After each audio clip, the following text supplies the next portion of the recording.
Picture this: a kid glued to a tablet, eyes fixed on the screen for hours on end. Sounds familiar, right? It's almost like a scene from every household these days.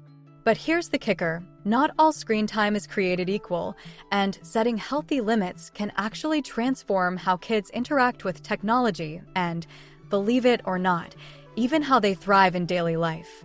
I remember talking to a parent who was struggling. Their 8-year-old was spending nearly 4 hours a day on devices, and bedtime battles were getting worse. The kid was cranky, distracted, and homework was taking forever. That's a situation many families know all too well. But what's the real risk here? It's not just about too much screen. It's about what's being missed while those eyes are locked onto pixels, like sleep, exercise, imagination, and face-to-face connections. Now, here's where things get interesting. Kids aren't just little adults. Their brains are wired differently, and their need for physical activity, socializing, and creative play is huge. Research shows that excessive screen time can impact attention spans and even emotional regulation. But setting limits isn't about banning screens outright. It's about balance and guidance.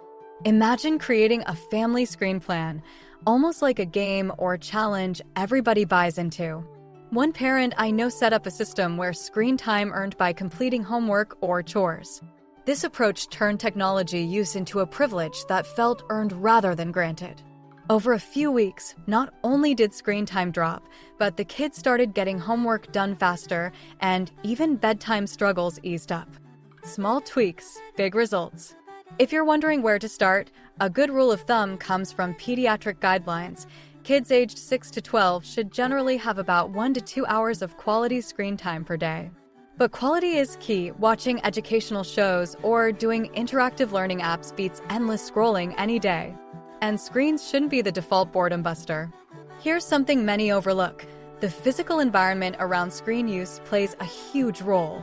Try this: set up screen-free zones in your home like the dining table or bedrooms. It encourages presence and helps kids unwind without the constant buzz of notifications. Plus, putting devices away at least an hour before bedtime can dramatically improve sleep quality, which, by the way, makes mornings less of a war zone.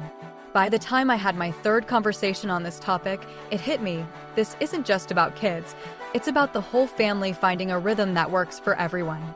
Parents modeling balanced screen habits, like reading a book or taking walks together, send powerful messages. Kids notice when screen time is a shared activity, not a solo one. If you're finding this useful, consider subscribing. AI tools and apps are popping up that help track screen usage and even nudge kids toward healthier habits.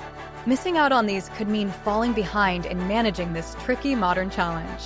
Technology has its perks. It can teach, inspire, connect, but unchecked, it can also drain time and attention. The sweet spot is teaching kids how to be mindful about when and how they engage, which sets them up for healthier habits as they grow. One parent described a breakthrough moment when their child, given more screen-free time, rediscovered a love of drawing and inventing stories. The kid became less irritable and more engaged socially, proof that sometimes less screen can open the door to more creativity and happiness. Now here's a thought to chew on. How might we use this growing awareness of healthy screen time to rethink education and play? Could schools integrate these habits, ensuring kids develop digital balance earlier on? What does a future look like where screens serve family life, not control it? Have you tried any tricks to manage your kids' screen time? Or maybe you've noticed surprising benefits when limits were put in place. I'd love to hear what's worked or not in your experience. It's a conversation we all need as screens become even more part of daily life.